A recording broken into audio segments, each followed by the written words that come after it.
4년마다 한 번 있는 그 월드컵에 관계된 징크스가 있다 그럽니다. 그 징크스 내용이 뭔가 하면 이번 대회에서 우승한 팀이 다음번 대회에서는 조별 1라운드를 통과하지 못하고 탈락을 한다는 겁니다. 그게 징크스입니다. 그래서 살펴보니까 1998년도에 우승한 팀이 프랑스인데 4년 뒤인 2002년도에 한국에서 그때 월드컵이 있었죠. 여러분은 대부분 많은 분들이 또 한국에서 보신 분도 계시고 여기서 보신 분도 계시겠습니다. 그때 정말 난리가 아니었죠. 온 나라가 정말 굉장했습니다.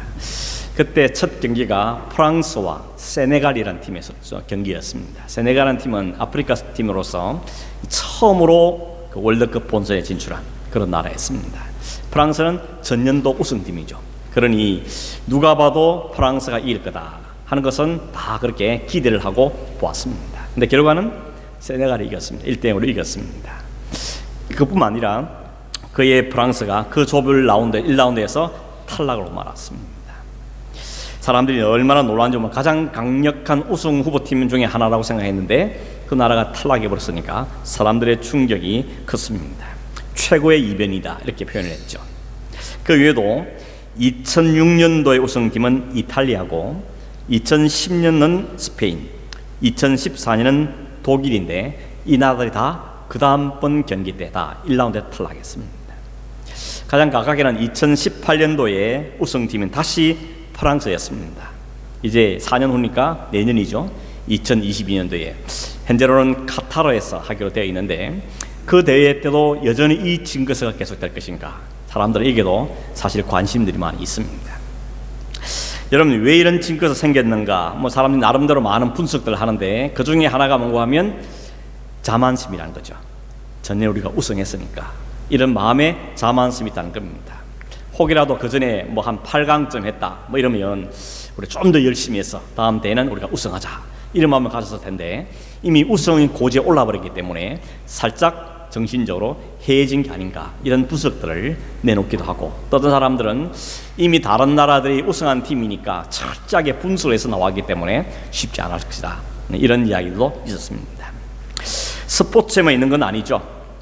심사위원들이 기가 막히다고 박수를 치면서 깜짝 놀랄 만큼 뛰어난 실력으로 우승했는데 그 다음에는 그 사람 이름을 잘 보기 어려운 그런 가수 혹은 연기자 그런 운동선수 있지 않습니까? 첫 번째 앨범엔 대박을 터뜨렸는데 그 다음에는 왠지 노래하는 걸 볼 수 없는 가수들도 상당히 주변에 있습니다. 여러분 큰 성공 뒤에 오는 예기치 않았던 실패 이걸 가리켜서 이런 징크스 특별히 2년차 징크스 이렇게 말하는 것입니다. 여러분 오늘 성경에 있는 여호수아가 이끄는 이스라엘 백성들도 난공불락이로 불리는 여리고성을 무너뜨렸습니다. 물론 그건 하나님이 하신 거죠. 하나님이 하나님 방법과 하나님의 때에 이 일을 하신 것입니다. 아무튼 첫 번째 전투에서 대승을 거두었습니다. 그 큰 여리고성이 한순간에 와르르 무너졌을 때 이스라엘은 그걸 보면서 환호성 올리고 마음에 아마 소름이 끼쳤을 겁니다. 전율을 느꼈을 겁니다. 첫 번째 승리를 거둔 다음에 그 흥분이 가라앉히기 전에 이제 두 번째 성 아이성을 공격하기 위해서 스파이 정탐꾼을 보냈습니다. 이들이 갔다 와서 보고를 하는데 보고 내용이 이렇지요. 백성을 다 올라가게 하지 마십시오. 그들의 성은 작고 숫자는 적기 때문에 다 올라갈 필요 그건 수고로운 일이고 그저 한 2,000명, 3,000명쯤만 보내도 충분할 것 같습니다. 이게 스파이들의 보고였습니다. 여호수아 그 보고에 근거해서 몇 명 보내는가 하면 3,000명을 보냈죠. 그런데 결과는 36명이 죽임을 당하고 나머지 군사들이 완전히 쫓겨서 도망오듯이 후퇴를 한 것입니다. 이스라엘 백성들이 굉장한 충격을 받을 게 틀림없죠. 아무리 생각해도 이 전쟁은 칠 전쟁이 아닌데 오히려 전쟁이 진 것 때문에 사람들은 충격을 받습니다. 오늘 5절에 보면 온 백성들의 마음이 녹아서 물같이 되었다 이렇게 표현합니다. 그전에는 여리고성 사람들이 이스라엘 백성들의 하나님 행하신 일을 듣고는 마음이 녹아내리고 간담이 서늘해지고 정신을 못 차리는 이런 상황이었는데 이제 완전히 역전돼서 이스라엘 백성들이 오히려 마음이 녹아내리고 정신을 못 차리는 상황에 차고 말았다는 것입니다. 여러분, 이스라엘 백성들이 그 여리고성보다 더 작은 그 성, 그 아이성 전투에서 왜 실패했느냐, 원인을 아는 게 중요하겠죠. 두 가지를 말씀드리고 싶은데, 하나는 뭔가 하면 그토록 드러나는 모습입니다. 그건 뭔가 하면 자만심이죠. 교만인 것입니다. 그들이 보고하는 상황은 그렇죠. 성도 적고 수도 적으니 우리가 다 올라갈 필요도 없습니다. 이건 이긴 건 마찬가지입니다. 이런 보고를 하죠. 그 마음속에 어떤 마음이 있는 겁니까? 자만심이 있다는 것을 우리가 엿볼 수가 있는 것입니다.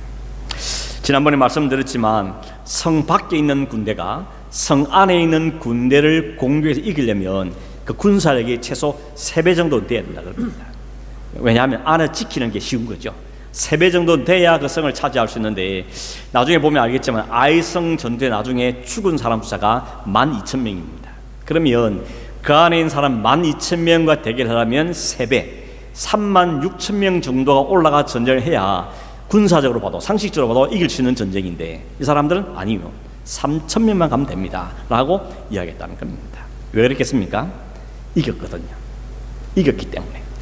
이보다 야이성보다 훨씬 크고 견고한 성을 우리가 무너뜨리기 때문에 저 정도는 하는 마음이 마음속에 들었던 것입니다. 여러분, 이들이 가고 있는 착각이 뭐죠? 여리고 성 전투의 승리는 자기들이 거둔 승리 아니었죠. 하나님께서 거두게 하신 승리였습니다. 방법도 하나님이 하셨고 능력도 하나님이 이으셨고 자신들의 힘은 아무것도 없습니다. 그저 하나님 하신 말씀에 순종일 뿐이고, 하나님 것을 무너뜨릴 때 바라보면서 하나님을 높여드리고 찬송해서 따르면 겁니다. 여러분, 숫자로 이겼습니까? 절대 아니었습니다. 그런데 지금 숫자 타령하고 있는 겁니다. 마치 숫자로 이긴 것처럼 숫자를 가지고 지금 이야기를 하고 있다는 것입니다. 그들은 슬그머니 여리고 성의 승리가 전적으로 하나님의 방법과 하나님이 하셨다는 것에서 하나님을 설 밀어내고 자기들도 뭔가 한 것처럼 거기에 끼워놓고 있는 겁니다. 이걸 우리는 자만심, 교만이라고 합니다. 이게 가장 무섭고 위험한 것입니다. 과거 가나안 땅을 정탐하고 돌아왔을 때 10명의 정탐꾼이 뭐라 그랬습니까? 우리는 그 사람들과 비교하면 메뚜기입니다. 그 성은 크고 사람은 장대하기 때문에 우리는 못 차지합니다. 그러면서 그 성을 아주 크게 이야기했죠. 지나치게 과대평가했습니다. 근데 지금은 아이성 갔다 온 정탐꾼은 뭐라 그럽니까? 성도 작고 숫자도 적고 별것 아닙니다 라고 지나치게 과소평가하고 있다는 겁니다. 사자는 토끼 한 마리를 사냥할 때도 최선을 다한다, 이런 말을 본 적이 있습니다. 그게 최선을 다한다는 것이죠. 그런데 우리는 별로 안 그렇죠. 막 크고 큰일 닥치면 막 긴장하고 바짝 정신을 차리지만 평범하고 작은 일에서는 그냥 쉽게 될 것처럼 그렇게 생각들 하는 경향들이 있다는 것입니다. 이게 조심하고 중요해야 것이 중요한 일입니다. 힘들고 어려울 때는 하나님을 부여잡고 하나님의 도움을 구하고 하나님 은혜가 있어야 된다고 그렇게 매달리다가 그 시기 잠깐 지나면 내가 언제 그랬냐 듯이, 그리고 내가 뭐 나름대로 했다는 듯이, 나도 기도했고 나도 노력했고 나도 뭘 열심히 헥스된 것처럼 자기를 거기다 끼워 넣는 것입니다. 이건 성경은 교만이라고 말하는 것입니다. 하나님의 아이성의 실패의 원인은 바로 뭡니까? 교만이라는 것이죠. 우리는 작은 일에는 우리가 마침을 한 것처럼 슬그머니 우리를 높이려고 그러고 틈을 보이면 사탄은 기가 막히게 알고 그 틈을 비집고 들어와서 우리를 교만으로 잡아들이는 것입니다. 결국 아이성의 실패의 원인은 하나님만 철저히 의지하던 자리에서 물러나서 자신들의 수와 자신의 힘을 바라볼 때 가졌던 그 자만, 그 교만이 바로 실패의 원인이라는 것을 우리에게 보여주고 있는 것이죠. 우리가 잘 아는 고린도서 10장 12절에 그런즉 선줄로 생각한 자는 뭐라 그랬습니까? 넘어질까 조심하라는 것입니다. 내가 섰다 싶을 때 넘어질까 조심하라고 이야기합니다. 자본서 16장 18절에도 교만은 패망의 선봉이고 거만한 마음은 넘어짐의 앞잡이라고 말하고 있습니다. 여러분, 하나님의 전체 은혜라는 것을 망각하고 잊어버리는 순간 우리 마음에는 반드시 교만이 찾아들겠습니다. 그리고 교만이 찾아들면 반드시 그 결과는 실패로 끝나게 된다는 것입니다. 이건 거의 공식입니다. 신앙의 공식입니다. 하나님만 바라보고 하나님 은혜만 삼아오고 하나님 능력 힘을 때 승리하는데 거기에 잠시라도 내가 슬그머니 들어가면 자만과 교만이 들어오고 그 결과는 반드시 우리를 실패하고 자빠지게 하는 이 신앙의 공식이라는 이야기인 것입니다. 그러면 여러분, 언제나 이 말 잊지 말고 언제나 겸손함을 유지하는 우리가 되길 바랍니다. 하나님 앞에서도 겸손하고 다른 사람 앞에서도 겸손하고 스스로에게도 겸손한 겸손을 유지해야 되는 것입니다. 어거스틴이 그랬다죠. 제자들이 선생님, 그리스도인이 갖춰야 될 가장 중요한 덕목이 뭡니까? 그랬더니 겸손이다. 그럼 두 번째는 뭡니까? 두 번째도 겸손이다. 세 번째는 뭡니까? 셋째도 겸손이다. 철저하게 하나님 앞에서, 사람들 앞에서 스스로도 겸손을 유지해야 된다는 것을 우리에게 이야기하고 있는 것입니다. 바라기는 여러분, 우리 모두가 하나님 앞에서 또 사람들 앞에서 스스로도 겸손을 잘 유지해서 하나님 은혜 가운데 가는 그런 삶을 사는 우리가 되기를 간절히 바랍니다. 두 번째 이유는 하나님께서 이스라엘 백성이 직접 말씀하신 이유입니다. 그게 11절에도 있고 1절에도 나와 있습니다. 이렇게 돼 있죠. 이스라엘이 범죄하여 내가 그들에게 명령한 나의 언약을 어겼기 때문이다. 어떻게 어겼는가 하면 그들이 온전히 바친 물건을 가져가고 도둑질하며 속이고 그것을 그들의 물건들 가운데 두었기 때문이라고 이야기합니다. 죄를 지었다는 겁니다. 그 죄의 내용이 뭔가 하니까 하나님의 명령, 언약을 어겼다는 것이고, 누가 했냐면 아간이 그랬죠. 아간이 그 하나님의 명령을 어기고 그 바친 물건을 훔쳐서 자기 텐트 안에다가 감추어 두었다는 것입니다. 6장 18절에 앞서에 보면 하나님께서 여리고성을 공개하기 전에 말씀하셨습니다. 여리고성은 너희들이 완전히 무너질 텐데, 무너지고 나면 그 성에 있는 건 아무것도 취하면 안 된다. 양 한 마리도 취하면 안 된다. 동전 한 입도 취하면 안 된다. 하나님이 분명하게 말씀하셨습니다.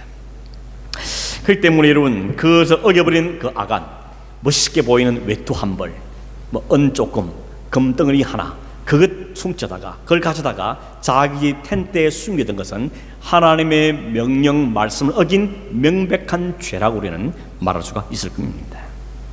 어떤 사람은 그래도 하나는 좀 심한 거 아닙니까? 그거 얼마 된다고, 그거 가져갔다고 아들, 딸, 그 집인 소, 양 모든 것을 다 몰살을 지킬 수 있습니까? 하나는 좀 심한 게 아닙니까? 이렇게 말할 수 있는 분이 있을지도 모릅니다. 또 어떤 분은 아간 한 사람이 그랬는데 왜 1절 11절에 보면 이스라엘이 범죄했다고 이야기합니까? 하는 것이죠. 실제 훔친 사람은 아간 한 명뿐인데 이스라엘 전체가 함께 이렇게 벌을 받아야 됩니까? 라고 생각을 했습니다. 에덴 정서는 그랬죠. 선악과를 따먹은 아담, 근데 아담의 후손 모든 인류가 다 죄 아래 있다 그랬죠. 아담의 이후로 태어난 모든 사람들은 아담의 본성을 갖고 태어난다고 성경은 우리에게 이야기하고 있는 것입니다. 그러면 이런 뭘 이야기하는가 하면 실제 행동으로 옮긴 사람은 아간 한 사람이었지만 이스라엘 백성들 속에 마음에 있는 그 탐욕과 교만한 그 마음들을 하나님이 지적하고 있는 것이죠. 어떤 반박할지도 모르는, 아니 나는 실제 행동 안 했다고, 나는 그런 한 일이 없다고 그렇게 말할지 모르지만, 여러분 하나님은 우리의 마음을 꿰뚫어 보는 분이 아니십니까? 하나님 우리의 그냥 행동만 갖고 판단하는 분이 아니고 우리의 마음에 있는 생각까지, 마음에 있는 것까지도 살피시는 분이 하나님이라고 우리 분명히 말씀하고 있는 겁니다. 그러니 실제 그걸 훔치지 않아도 그걸 보며 탐을 내고 나도 하는 마음이 있었다면 그것도 탐욕이고 그것도 하나님 앞에 죄가 되는 사실을 이야기하는 거죠. 예수님이 그랬죠. 살인 안 했다고 형제를 미워하거나 분노, 화를 낸 것도 살인이다. 그렇게 말했죠. 간음하지 않았다고 여자를 보고 음욕을 품었으면 그것도 간음이다 라고 말씀하시므로 하나는 우리의 외적인 행동만 보는 것이 아니고 우리의 마음 깊은 곳까지 살피시는 분임을 우리에게 말씀하고 있는 것입니다. 그러니 실제로 행동을 옮기지 않았다 할지라도 그러나 거기에 같은 마음으로 참여하는 이스라엘 백성들의 것들을 하나님은 지적해 내신다고 볼 수 있는 겁니다. 특별히 아간이 잘못한 점이 뭔가 하면 하나님께 바쳐진 물건을 훔쳤다는 것이었습니다. 하나님께서 그 여리고에 있는 모든 것들을 어떻게 하냐면 하나님께 바치는데 어떻게 바치라 그럽니까? 다 죽여서 바치라 그럽니다. 그걸 하나님께 바치다가 제사를 드리고 이렇게 바치는 게 아니고 그걸 다 죽이라는 겁니다. 완전히 죽여서 하나님께 바치라고 이야기합니다. 왜 그렇게 했습니까? 왜 다 죽이라 그럽니까?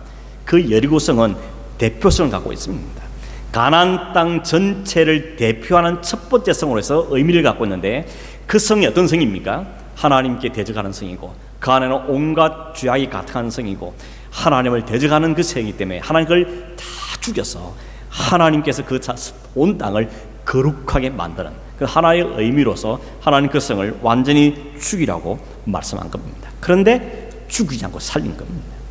하나는 다 죽여서 정결하게 만들고 죽이겠다는 깨끗하게 원하셨는데 그걸 살려낸 겁니다. 그리고 감추어둔 것이죠. 사울 왕이 그랬지 않습니까? 하나님께서 아말렉과 전쟁할 때 다 죽이라는 것입니다. 다 죽이라는 것입니다. 그런데 사울 왕이 좋은 것은 남겨뒀죠. 선지자가 와서 지적했을 때 아니 좋은 것 하나님께 드리면 좋지 않겠습니까? 좋은 게 좋지요. 그렇게 말했을 때 하나님 선지자가 그랬죠. 하나님이 제사를 원하느냐 순종을 원하느냐. 하나님께 그 아말렉을 완전히 전멸시키도록 하나님 이미 오래전에 말씀하셨고 그 말씀에 순종하여 그걸 순종해야 되는데 진멸시켜야 되는데 그걸 진멸시키지 않은 것 자체가 그들의 죄악인 것을 사울을 말씀하고 그를 왕자에서 폐시켰던 것입니다. 이것이 인간의 죄라는 것이죠. 인간은 항상 좋은 것은 자기 것으로 가지고 싶어하는 탐욕이 있습니다.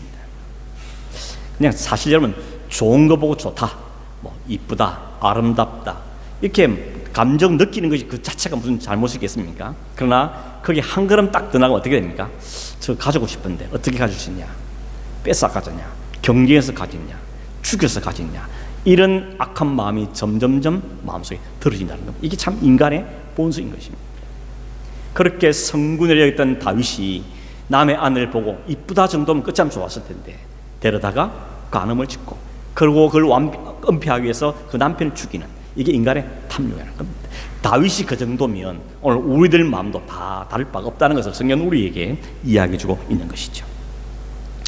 이스라엘이 여리고에서 승리한 것은 전적으로 하나님께서 하신 겁니다. 하나님께서 전적으로 하셨다는 것인데 그것을 가로챈 겁니다. 나도 뭐 했다는 것이죠. 나도 이게 좀 가질 자격이 있다고 생각한 것이죠. 그래서 그것을 감추던 것, 그걸 성령은 탐욕이다, 도둑질이라고 말씀하고 있는 것이죠. 결국 이 아간의 한 사람의 죄는 그냥 아간의 죄, 도둑질하면 안 된다, 그것만 말씀하고 싶은 것이 아니고 이스라엘 백성들 안에 있는 그 탐욕의 문제, 오늘 이 시대에 우리 모든 사람들에게 있는 그 탐욕의 문제까지도 주님은 이 사건 때문에 우리에게 지적해주고 있는 것입니다. 우리 인간은 자기가 실패할 수밖에 없는 존재를 아는 게 굉장히 중요합니다. 여러분 이 탐욕이라는 것이 우리의 본성처럼 자리하고 있습니다. 자유로울 사람이 없습니다. 그러므로 우리가 그런 탐욕의 사람이라는 것을 인정하는 게 필요하다는 겁니다. 우리는 실패할 수밖에 없는 존재, 이걸 인정하는 게 중요하다. 그래야 자기 가치를 자꾸 높이려 하지 않는 것입니다. 나는 실패할 수밖에 없는 존재인데 어떻게 자꾸 자기를 높일 수 있겠습니까? 그리고 온전히 실패하지 않는 한 분밖에 없는 그분께서 우리 실패한 우리 이 땅에 오셔야 했던 것이죠. 하나님이 원하시는 것은 인간이 자기 실패를 아는 겁니다. 그리고 자신이 실패자를 깨달아야 온전한 성공자이신 예수를 바라보게 되기 때문에 그렇습니다. 이것을 아간 한 사람의 죄를 차단해서 죽이심으로 드러내 주시는 것입니다. 이 여호수아 7장에서 8번이나 반복되는 단어가 하나 있는데 우리말로는 말해야 되는가 하면 온전히 바친 물건 이렇게 되어 있습니다. 이건 히브리어로는 헤렘이라고 되어 있습니다. 헤렘의 뜻이 뭔가 하면 완전히 멸하기로 정해진 것 혹은 완전히 바쳐지기로 정해진 것 하는 뜻이 있습니다. 하나님께서 여리고성 첫 번째 성 이 여리고성을 헤렘으로 지정하신 겁니다. 이 성은 헤렘이다. 완전히 진밀해서 하나님께 바치는 성을 하나님이 정하셨다는 것입니다.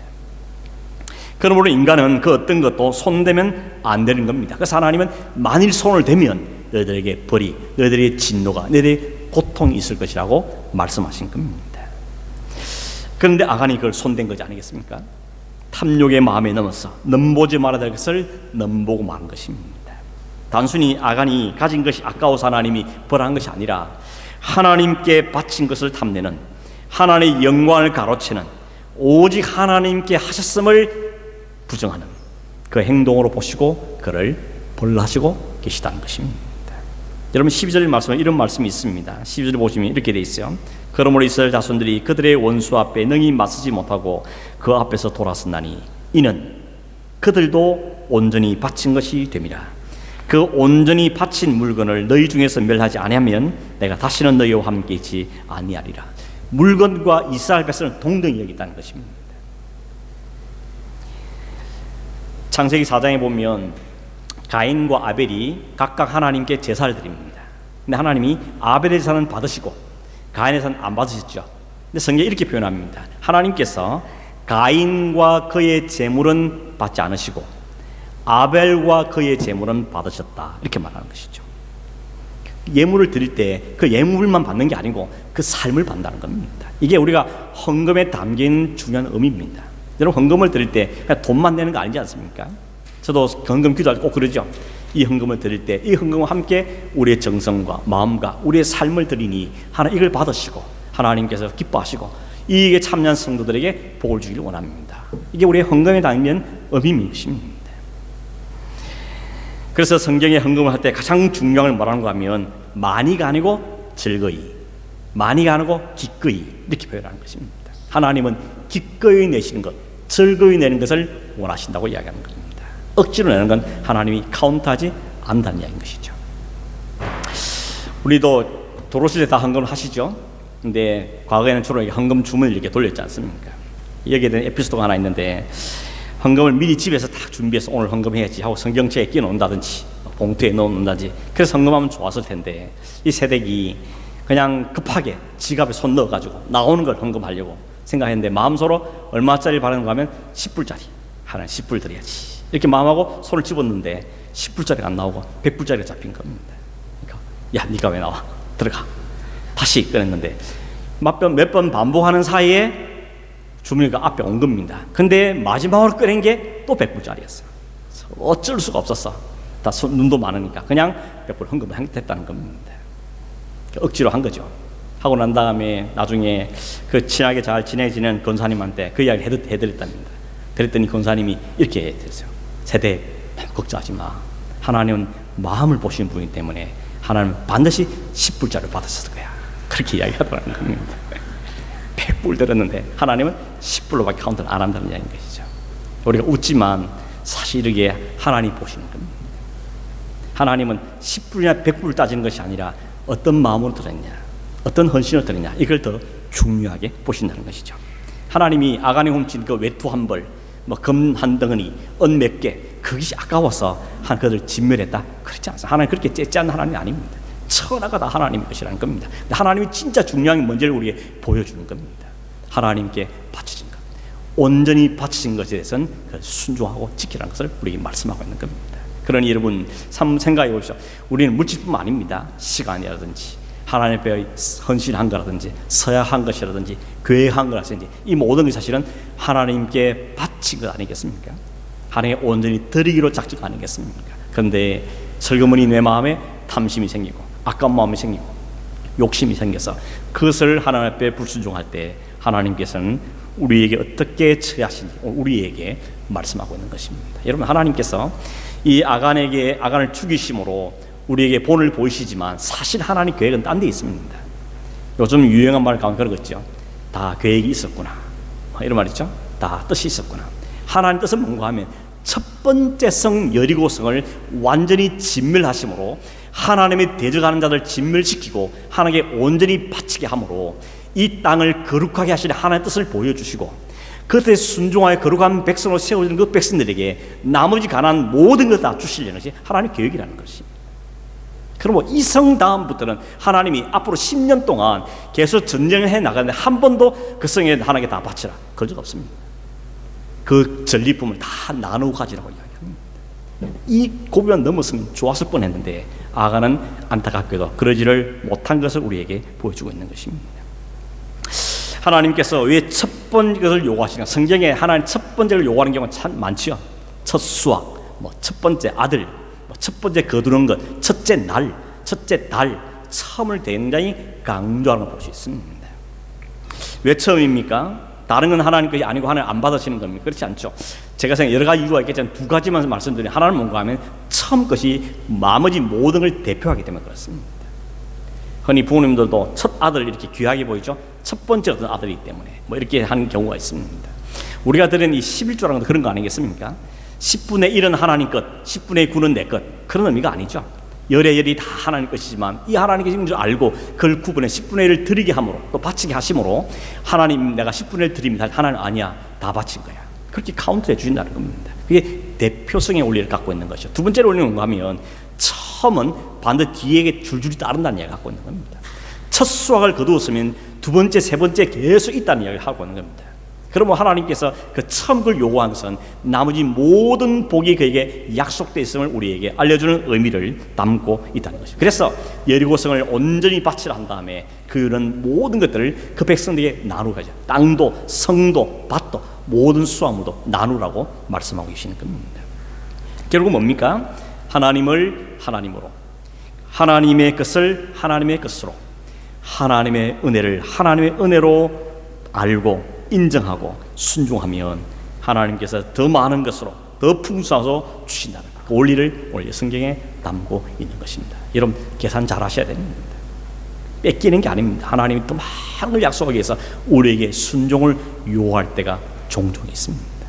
그 테스트 잘 합격하면 하나님은 생각지도 못했던 놀라운 은혜와 축복을 우리에게 허락해 주시는 놀라우신 하나님이신 겁니다. 신약의 아나니와 삽비라 부부가 생각나지 않습니까? 재산을 다 팔았습니다. 근데 바치러 보니까 아까웠습니다. 그래서 떼놓고 바쳤습니다. 그렇게 바쳤다가 돈은 돈대로 바치고 목숨은 목숨대로 잃고, 하나님이 그 감추는 게 아까워서가 아니라 하나님께서 하나님 온전히 바친 것을 어떻게 대하는지 그 태도를 하나님이 문제 삼으신 우리가 보게 되어지는 것입니다. 여러분 탐심이라는 건 정말 무섭습니다. 왜 무서운가 하면요, 우리 안에 다 있기 때문에 더 무서운 겁니다. 나는 탐심이 있고 다른 사람 없고 그러면 좋겠는데 그게 아니고 모든 사람들 마음속에 탐심이라는 것은 있습니다. 왜냐하면 죄 아래 있기 때문에. 자칫하면 우리는 거기에 넘어가게 되는 겁니다. 여러분 탐심을 부리면 당장 이익이 생기죠. 돈이 생기고 물건이 생기고 그때 그의 주는 기쁨과 짜릿함이 있을 수 있습니다. 근데 결국은 우리를 죄책감으로 죄에 끌려가서 죄에 매달리게 하는, 마음이 괴롭고 힘들고 다른 사람 몰라도 나 스스로 너무 힘든 그런 삶을 살 수밖에 없는 것이 탐심이 주는 무서운 결과라는 것입니다. 만일 여리고성에서 탐을 내지 않았더라면 아간도 다음 전쟁부터 마음껏 누리는 데 참여했을 텐데, 그렇게 생각하니까 참 안타깝죠. 아쉽다 하는 생각이 듭니다. 그런데 여러분 그 아쉬움이 바로 우리의 실상이라는 것이죠. 그렇게 실패하는 것이 인간이라는 것입니다.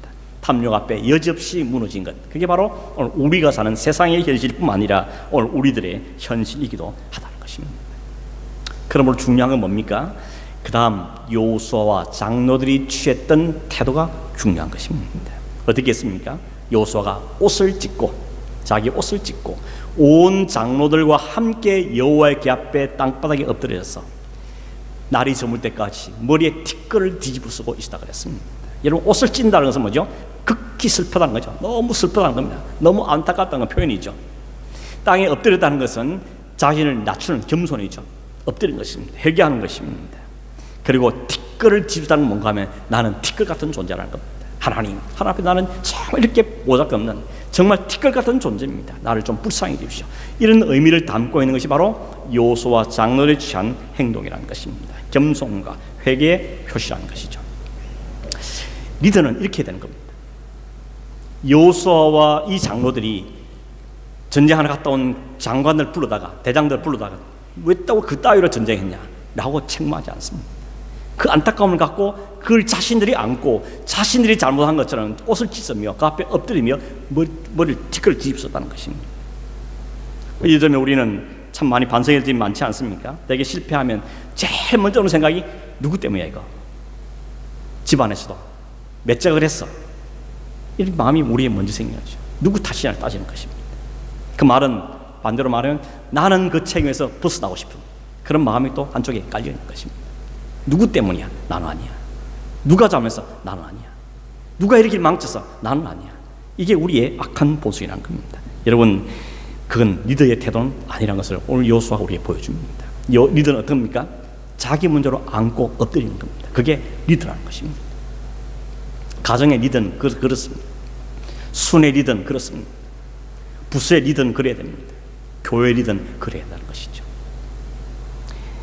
그 실패의 책임을 가슴으로 끌어안고 엎드리는 것이 진정한 리더의 태도인 겁니다. 만약에 내 마음속에 비난밖에 없다면, 비판밖에 없다면 나는 리더가 아니구나, 난 리더의 자격이 없는 사람이라고 생각하면 틀림없습니다. 물론 여러분 눈에 잘못된 게 보이죠. 그 보일 때 그걸 비난만 하는 것이 아니라 그걸 의논하고 어떻게 하면 좋을지 반성도 하고 의논도 해보고 답을 찾아가는 게 리더인 것입니다. 리더 아닌 사람은 비난만 합니다. 더 이상 안 간다는 것입니다. 여러분이 교회 리더라면 비난과 비평과 불평만 해서는 안 된다는 겁니다. 그런 일이 생길 수 있습니다. 그러나 그때 내 문제를 끌어안고 그럼 어떻게 될 것인가 같이 의논하고 같이 고민하고 같이 엎드리며 하는 게 리더라는 것입니다. 여호수아와 장로들은 전쟁에 나왔던 그 사람들에게 탓을 돌리지 아니하고 하나님께 앞에 나가서 하나님 우리가 왜 그랬습니까?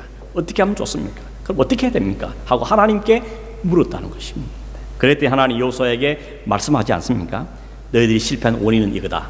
원인을 말씀해 주시고 그럼 어떻게 됩니까? 이렇게 하면 문제가 해결이 된다.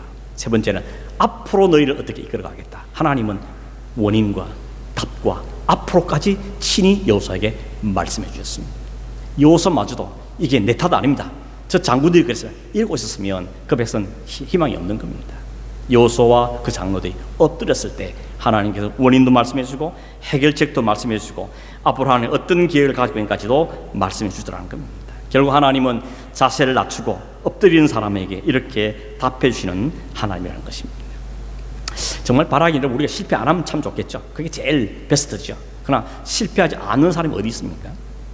탐욕을 안 푸는 사람이 어디 있으며 실수하지 않은 사람이 어디 있습니까? 그러나 그때마다 어떻게 태도를 가지냐가 더 중요한 것이죠. 재수가 없었어. 운이 나빴어. 누가 어땠어. 그건 아니라는 것입니다. 여호수아처럼 하나님 앞에 무릎을 꿇으며 옷을 찢는 회개와 나는 티끌 같은 존재이니 하나님 나를 긍휼을 베풀어 주십시오 라고 인정하며 하나님께 도움을 구하는 게 바른 태도인 것이죠. 그랬더니 하나님 여호수아 이렇게 말하죠. 일어나라. 어찌하여 엎드려 있느냐. 일어나라. 어찌하여 엎드려 있냐고 말씀하십니다. 그리고는 해야 할 일을 가르칩니다. 너희 가운데 온전히 바친 물건을 파는 그 탐욕을 제거해라. 이 제거하기 전까지는 너희들이 어려움을 겪겠지만 그런 제거하고 나면 하나님 너희를 다시 거룩하게 하겠다고 말씀하고 계시는 것입니다. 말씀을 맺겠습니다. 여러분 늘 승리하면 너무 얼마나 좋겠습니까? 그러나 우리의 실패의 순간도 있습니다. 과거에도 있었고 어쩌면 지금도 실패하고 나오는 순간이 있을지도 모르겠습니다. 앞으로도 있을 것입니다. 우리 인생에 어쩌면 실패가 더 많다고 해도 그게 틀리지 않는다고 말할 수 있겠습니다. 그러나 여러분 실패가 끝은 아니라는 겁니다. 실패의 자리에 다시 일어나야 한다고 말합니다. 일어나라고 주님이 말씀하고 계십니다. 어떻게 해요? 하나님 앞으로 나아가서 엎드리며 하나님의 은혜를 구할 때 하나님은 다시 일으키시고 그를 어루만지시고 길을 보여주시고 방법을 가르치시면서 그들의 다시 승리를 약속하고 계시더라는 것입니다. 여러분 하나님께 엎드리는 사람, 그 옷을 찢는 사람, 티끌을 머리에 뒤집었고 하나님의 은혜를 구하는 사람을 하나님 결코 외면하지 않으시고 모른 채 하지 않으시고 비난하지 않으시고 다시 일어날 수 있도록 용기를 주시고 방법을 주시고 그를 거룩한 백성으로 세우시다. 이 원리를 우리가 꼭 기억하고 이 한 주간도 또 우리 사는 삶 동안에 늘 승리하길 바라지만 그렇지 못할 때 말씀을 다시 기억해내서 다시 그 십자에서 완성하신 그 주님, 우리의 연약함과 우리 허물 때문에 십자에 져진 그 주님, 그 주님 앞에 다시 나아감으로 주님의 어루만지심을 경험하고 평강을 다시 회복하고 우리의 완악한 다시 잘라내고 제거해내고 하나님의 거룩한 백성 세워가는 이 삶을 살아가는 저가 되기를 원하고 여러분 되기를 주의 이름으로 축원합니다.